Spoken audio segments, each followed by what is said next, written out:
সবার কাছে একটা কোয়েশ্চেন আছে আমার, আমরা যারা বিদেশে থাকি ইউরোপে, খ্রিস্টান ধর্মী দেশে, তো এখানে কি পার্মানেন্টলি থাকাটা কি গুনাহ নাকি সোয়াব? হালাল হারাম না, ভালো নয় খারাপ এটা, ওকে?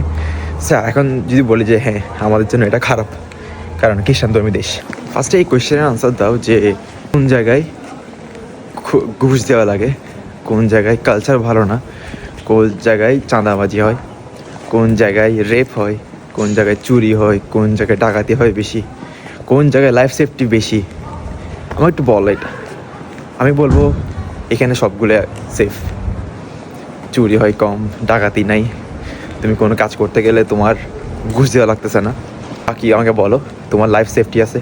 তুমি যদি বলো যে ভাইয়া আমি গাড়ি কিনবো, গাড়ি চালাতে যাবো, ওকে যাও, তোমার গাড়ি ইনশোর্ড করা, তুমি ইনশোর্ড করা, তোমার গাড়িতে যদি কেউ মেরে দেয় তুমি এটা টাকা পাবা, এমন না পাবা না। বাংলাদেশে তুমি কাউকে মেরে দিলে তুমি জাস্ট ভেঙে গেলেও তোমাকে কেউ কিছু বলবে না, বাট এখানে you just have to wait and let the police come, then let them count everything.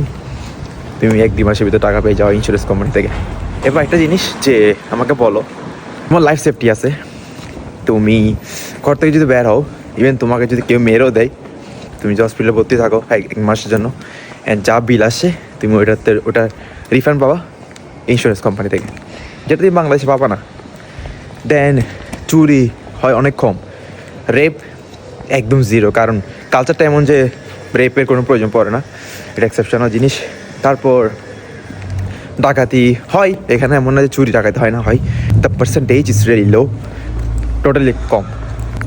So এটা বলো যে এখন এত কিছু বিবেচনা করে কোন মানুষ এখান থেকে আবার নিজের দেশে ফেরত যেতে চাবে?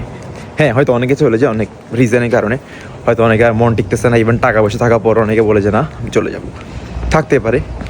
But if you think overall আমাকে বলো যে কোনটা ভালো, ওকে?